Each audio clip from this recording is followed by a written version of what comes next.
Hello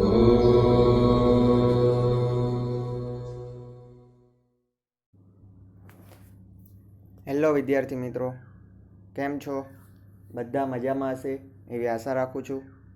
આજે આપણે ધોરણ 10 સામાજિક વિજ્ઞાન એની અંદર આર્ય સંસ્કૃતિ અને દ્રવિડ સંસ્કૃતિ જે ભારતની પ્રાચીન સંસ્કૃતિઓમાંની એક છે, જેના વિશે વિસ્તૃતમાં ચર્ચા કરવાના છે.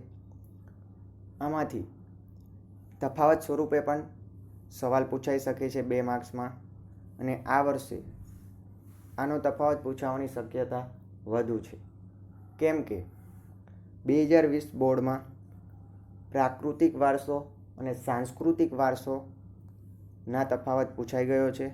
તો બીજો તફાવત આ એક જ બાકી રહે છે, આર્ય સંસ્કૃતિ અને દ્રવિડ સંસ્કૃતિ. તો આ ખાસ કરવા જેવો છે.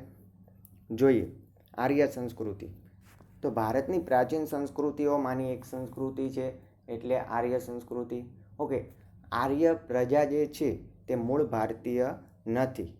તેઓ ક્યાંથી ભારતમાં આવેલા? તો ઈસવીસન પૂર્વે 1500ની સદીમાં હિન્દુકુશ પર્વતમાળાના ખેબર ઘાટના માર્ગથી તેઓ ભારત આવેલા. તો હિન્દુકુશ પર્વતમાળાના ખેબર ઘાટના માર્ગથી તે ભારતમાં આવેલા. એની પહેલાંની ચર્ચા કરીએ તો આર્યોનો મૂળ ક્યાં વસતા હતા, ક્યાં ઉત્પન્ન થયેલા? તો આર્યો મૂળભૂત રીતે ઈસવીસન પૂર્વે 4000ની આસપાસ દક્ષિણ રશિયાના યુરેશિયા અને સ્ટેપિઝના મેદાનમાં વસતા હતા. ક્યાં? ઈસવીસન પૂર્વે 4000ની આસપાસ દક્ષિણ રશિયા, ભારતની ઉત્તરે ચીન, ચીનની ઉત્તરે આવેલું છે રશિયા. તો રશિયાના સ્ટેપિઝ અને યુરેશિયાના મેદાનમાં વસતા હતા. તેઓનો ભારતમાં આવવાનો ઉદ્દેશ માત્ર એટલો જ હતો, તેઓ પશુપાલન સાથે સંકળાયેલા હતા અને પશુપાલન માટે ઘાસચારાની તંગીને કારણે તેઓ સ્થળાંતરિત થઈને મધ્ય એશિયાના જુદા જુદા વિસ્તારોમાં આવેલા, જે પૈકી ભારતની અંદર તેઓની શરૂઆત થાય છે ઈસવીસન પૂર્વે 1500માં. નેક્સ્ટ જોઈએ, આર્યો જે છે તેઓ વૈદિક યુગમાં ભારતમાં આવેલા. વૈદિક યુગ એટલે 4 વેદની રચના થઈ: ઋગ્વેદ, સામવેદ, યજુર્વેદ અને અથર્વવેદ. આ 4 જે વેદની રચના થઈ તે આર્યોનો મહત્વનો ફાળો છે. આર્ય દ્વારા જે ઋગ્વેદની રચના થઈ તે મુજબ વૈદિક આર્યો સપ્તસિંધુ નામના પ્રદેશમાં રહેતા હતા. ભારતનો કયો પ્રદેશ? તો સપ્તસિંધુ પ્રદેશ. આ પ્રદેશને સપ્તસિંધુ નામ કેમ મળ્યું? તો એના વિશે વાત કરીએ તો 7 મોટી નદીઓ વહેતી હોવાના કારણે તેને સપ્તસિંધુ નામ આપવામાં આવ્યું હતું. તો સપ્તસિંધુ નદીઓ, સપ્ત એટલે થશે 7 અને સિંધુ એટલે સિંધુ નદી, જે સૌથી મોટી નદી છે, સૌથી પ્રાચીન સમયની મોટી નદી છે. તો સપ્તસિંધુ નદીઓમાં કઈ કઈ નદીઓનો સમાવેશ થાય? તો સિંધુ, બિયાસ, જેલમ, રાવી, ચિનાબ, સતલુજ અને સરસ્વતી. 7 નદીઓ યાદ રાખજો: સિંધુ, બિયાસ, જેલમ, રાવી, ચિનાબ, સતલુજ અને સરસ્વતી નદી. સિંધુ નદી આજે પાકિસ્તાનમાં થઈને વહે છે. માત્ર સિંધુ નદીના 20% પાણીનો ઉપયોગ ભારત કરે છે અને 80% પાણીનો ઉપયોગ કરે છે પાકિસ્તાન, જે ધોરણ 9માં આપણે શીખેલું છે.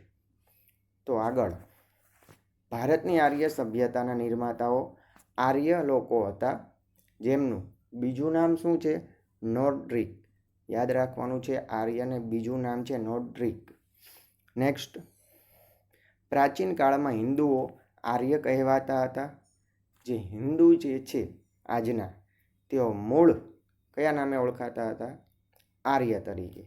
તેઓની મુખ્ય વસ્તી જે પ્રદેશમાં હતી તે પ્રદેશને આર્યાવ્રત નામ અપાયું હતું. ચેપ્ટરની શરૂઆતમાં જ આપણે જોયેલા ભારતના પ્રાચીન નામો, તેમાં ભારત વર્ષ, ભારતખંડ, આર્યાવ્રત, જંબુ દ્વીપ આનો ઉલ્લેખ કરેલો હતો. તો આર્યાવ્રત નામ કેમ પડ્યું, જે અત્યારે આપણને ક્લિયર થશે. ઉત્તર વૈદિક કાળ. ઓકે, વૈદિક કાળ જોયો. વૈદિક કાળમાં 4 વેદોની રચના થઈ. આ વૈદિક કાળ પૂર્ણ થયા પછી જે કાળની શરૂઆત થાય છે તે છે ઉત્તર વૈદિક કાળ. વૈદિક કાળ પછીનો સમય એટલે ઉત્તર વૈદિક કાળ. ઉત્તર વૈદિક કાળમાં આર્યાવ્રતનો પૂર્વમાં મિથિલા, જે હાલમાં આવેલું છે બિહાર, અને દક્ષિણમાં વિંધ્યાચળ સુધી વિસ્તાર થયો હતો. ઉત્તર વૈદિક કાળમાં આ જે પ્રજા હતી તે ધીરે ધીરે વિસ્તરવા લાગી. સપ્તસિંધુ પ્રદેશમાં વસતી હતી, પછી ધીરે ધીરે નીચે પંજાબ પ્રદેશ છે, પછી પૂર્વની અંદર બિહારમાં આવી અને ધીરે ધીરે તે વિંધ્યાચળ પર્વતમાળા આવેલી છે ભારતની એક્ઝેક્ટ મધ્યમાં, ત્યાં સુધી આ પ્રજા વિસ્તાર થયો. આર્ય ભરત રાજા કે ભરત જાતિના નામ પરથી આ વિશાળ પ્રદેશ ભરતભૂમિ, ભરતખંડ, ભારત વર્ષ કે ભારત જેવા નામોથી ઓળખાવા લાગ્યો. ભારત નામ કેમ પડ્યું તે આ લાઈનમાં આપણને ખબર પડે છે કે ભારત નામ પડ્યું આર્ય ભરત રાજા કે ભરત જાતિના નામ પરથી આ વિશાળ પ્રદેશનું નામ પડ્યું હતું ભારત વર્ષ, ભરતખંડ કે ભરત ભૂમિ. આર્યો પ્રકૃતિ પ્રેમી હતા, તેથી તેઓ વૃક્ષો, પર્વતો, સૂર્ય, વાયુ, નદી અને વરસાદ વગેરેની પૂજા આરાધના કરતા હતા. આર્યો કેવા હતા? પ્રકૃતિ પ્રેમી. યાદ રાખવાનું છે. તેઓ વૃક્ષોની પૂજા કરતા હતા. અત્યારે પણ વૃક્ષોની પૂજા થાય છે, જેમ કે તુલસી છે, વડ છે, પીપળો છે. પર્વતોની પૂજા થતી હતી, સૂર્યની પૂજા થતી હતી, જે આજે પણ થાય જ છે. વાયુની થતી હતી, yani કે પવન, નદીઓ. ઓકે, નદીઓની પૂજા આજે પણ ભારતની અંદર થાય છે. સવાલ પૂછાઈ શકે કે નદીઓને ભારતમાં શું કહે છે? તો નદીઓને ભારતની અંદર લોકમાતા કહે છે. નદીઓને શું કહે છે? લોકમાતા.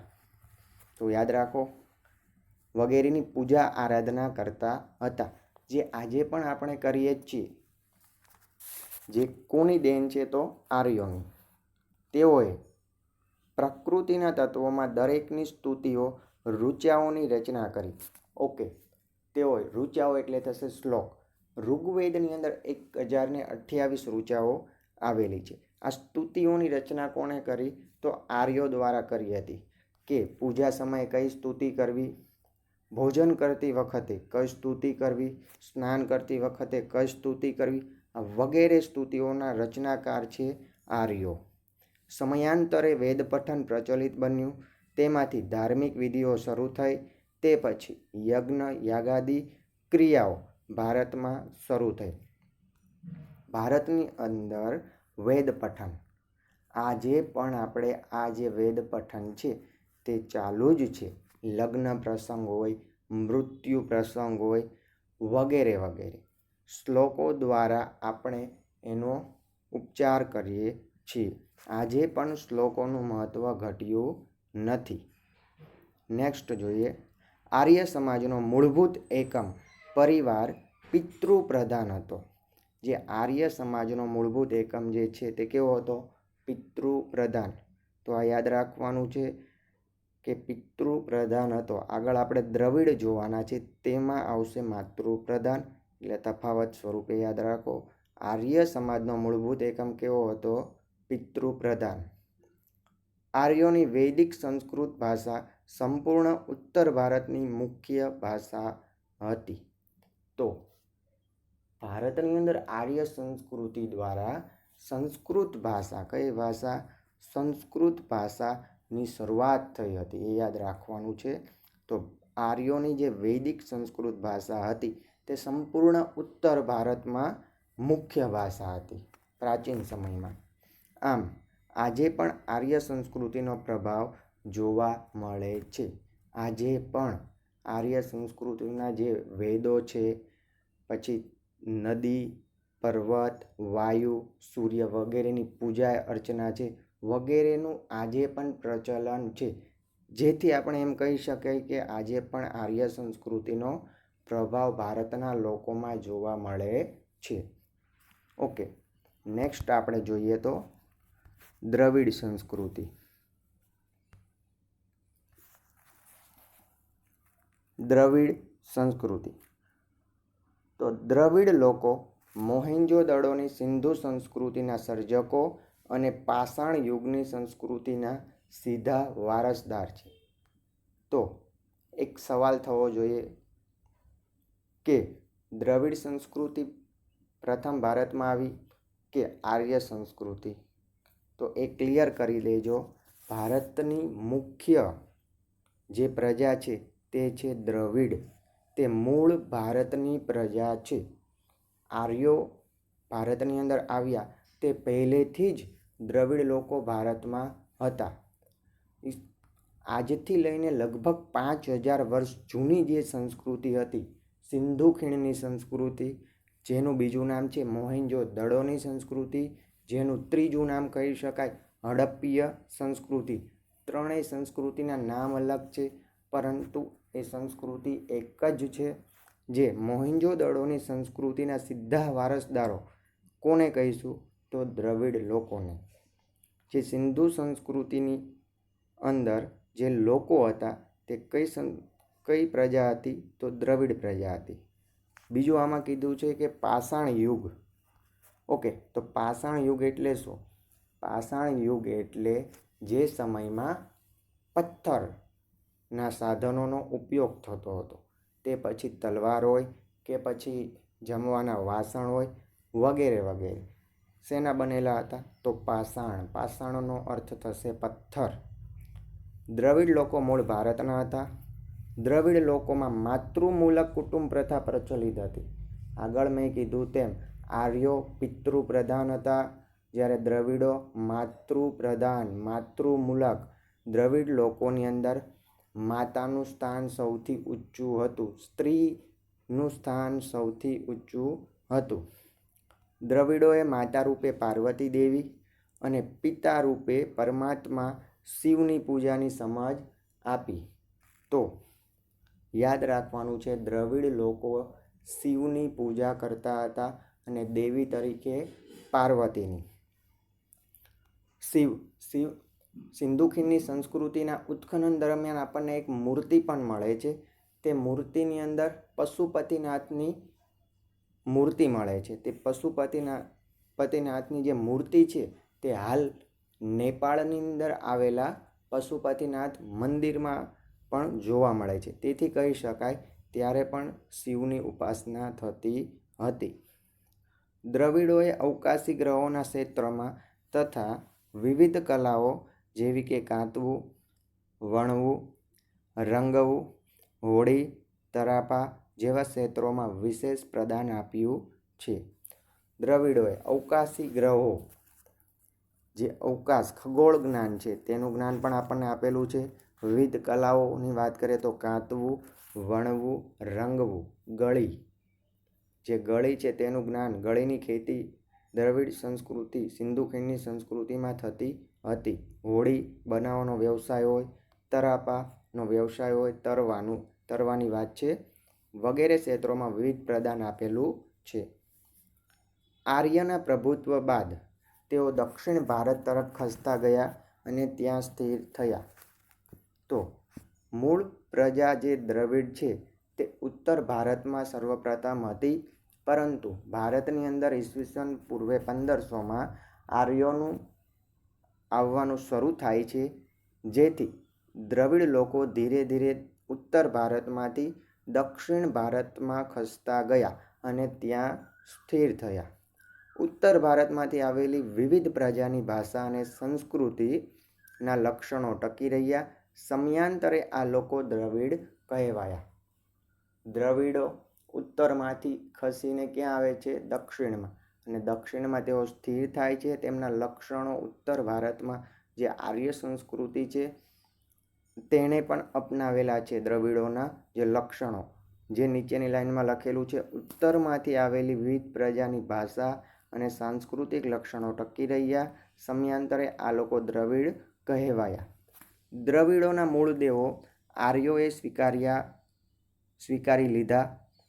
જે દ્રવિડો જે પ્રકૃતિની પૂજા કરતા હતા તે લક્ષણો કોણે સ્વીકારી લીધા? આર્યો દ્વારા.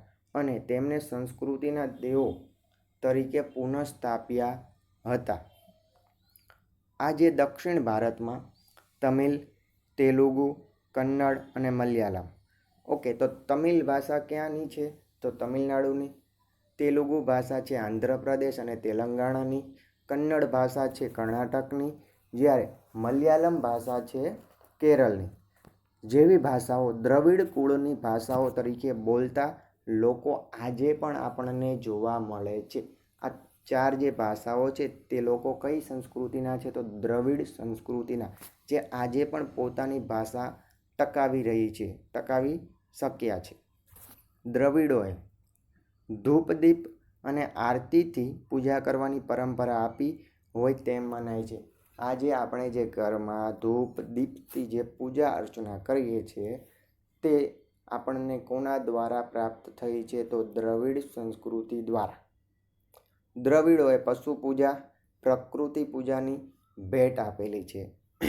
આગળ મેં કહ્યું તેમ તે પશુપતિનાથની પૂજા કરતા હતા, એટલે કે પશુની પૂજા કરતા હતા. પ્રકૃતિની પૂજા કરતા હતા. વરસાદ છે, વરસાદ આવવા માટે પૂજા કરતા હતા કે વરસાદ કેમ નથી આવતો તેના માટે ઇન્દ્રદેવની તેઓ પૂજા કરતા હતા. અગ્નિદેવની પૂજા કરતા હતા, વગેરે વગેરે. આમ કહી શકાય કે દ્રવિડ સંસ્કૃતિ અને આર્ય સંસ્કૃતિ જે બંને ભારતની પ્રાચીન સંસ્કૃતિ છે, જેને આપણને 4 વેદો આપેલા છે, જેને આપણને વિવિધ સંસ્કૃતિઓ, વિવિધ જ્ઞાન, વિવિધ પૂજા અર્ચનાના જે ઉપાસના, વિવિધ પ્રકૃતિ ભાવના જે આપણને કેમાંથી મળે છે? આર્યો અને દ્રવિડ સંસ્કૃતિમાંથી. ઓકે,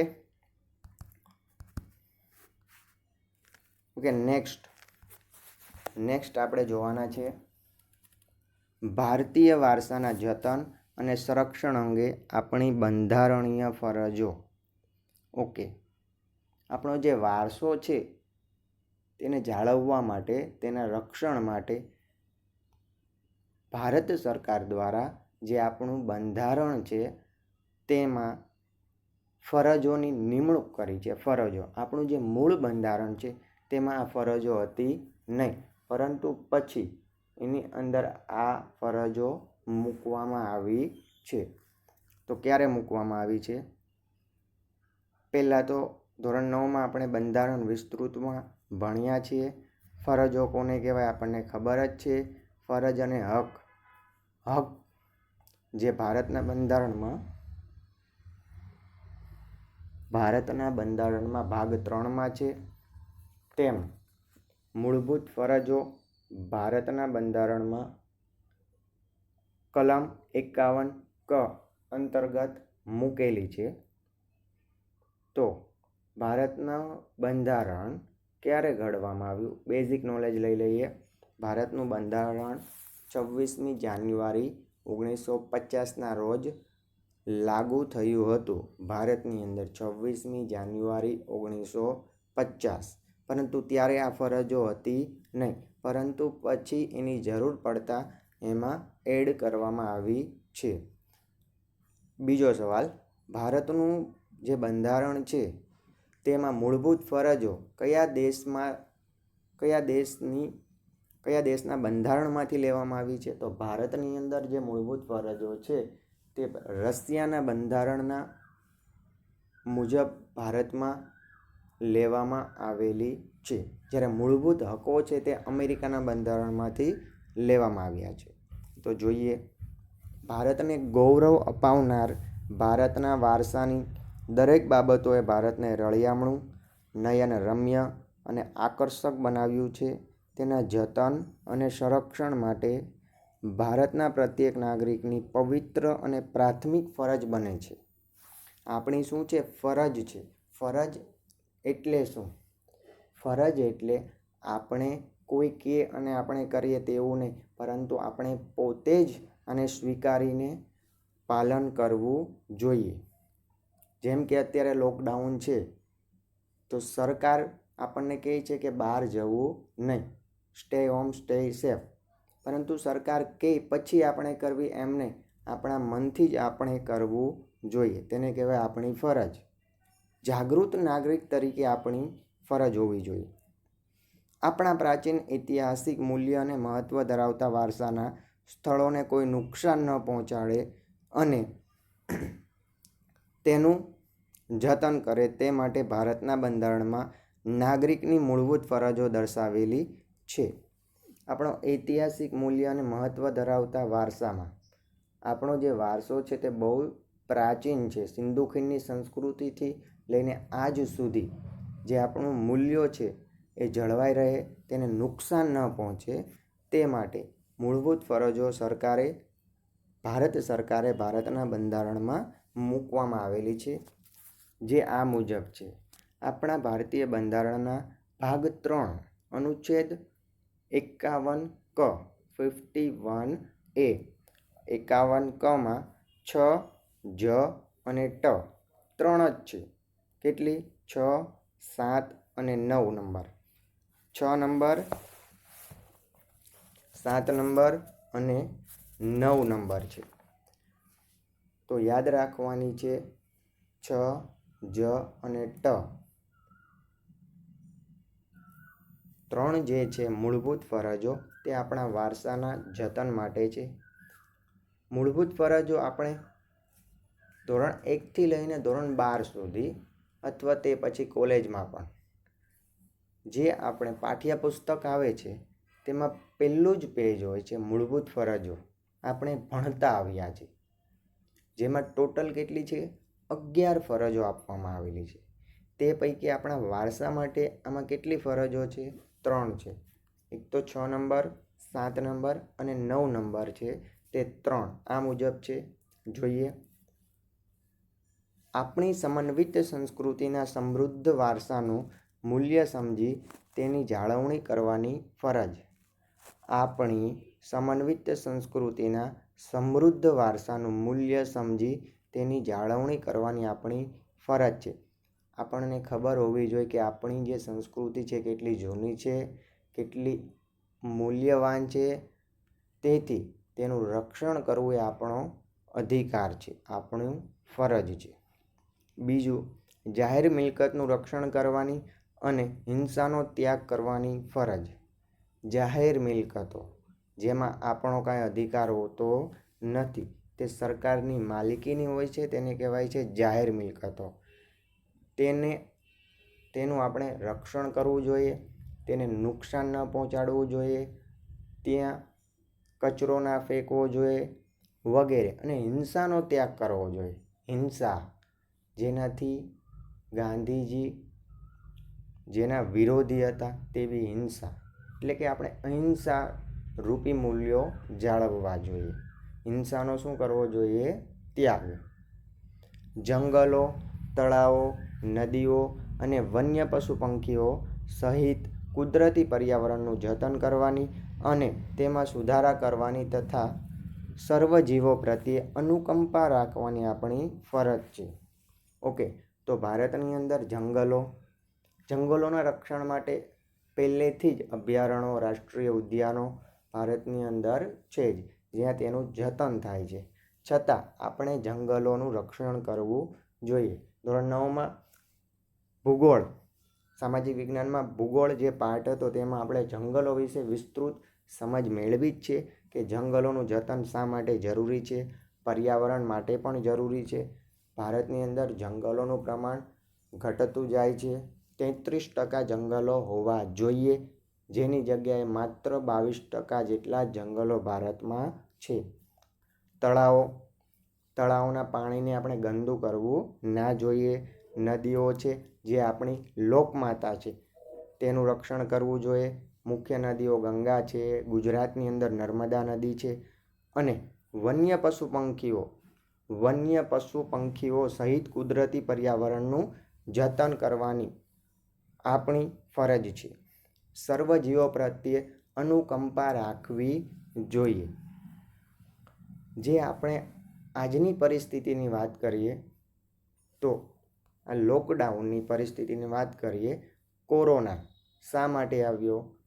જીવો પ્રત્યે, જે વન્ય જીવો છે તેની પ્રત્યે અનુકંપા રાખવામાં આવી નથી, જેના કારણે આજે આપણે આ ભોગવી રહ્યા છીએ. આ લેટેસ્ટ આનું ઉદાહરણ છે. કોરોના કઈ રીતે આવ્યો જે આપણને બધાને ખબર જ છે. નેક્સ્ટ જોઈએ. આમ પ્રકૃતિએ જે નયનરમ્ય ભૂમિ દ્રશ્યો ભારતની ભૂમિ પર સર્જેલા છે તેની સુંદરતા, પવિત્રતા, શુદ્ધતાને આપણે સૌ સાથે મળી એક નૈતિક ફરજ સમજી જાળવવા જોઈએ. મારી કે તમારી કોઈ એકની નથી, પણ નૈતિક ફરજ છે.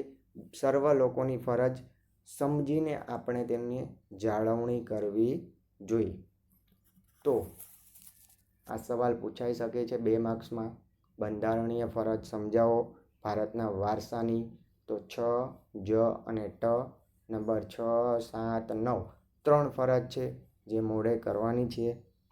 બીજું, ભારતનો જે વારસો છે તેમાં આપણે પહેલેથી જોયું તો ભારતનું મહત્ત્વ જોયું. બીજો ટોપિક જોયો વારસો, સંસ્કૃતિ, પ્રાકૃતિક વારસો, સાંસ્કૃતિક વારસો. પછી આપણે જોયું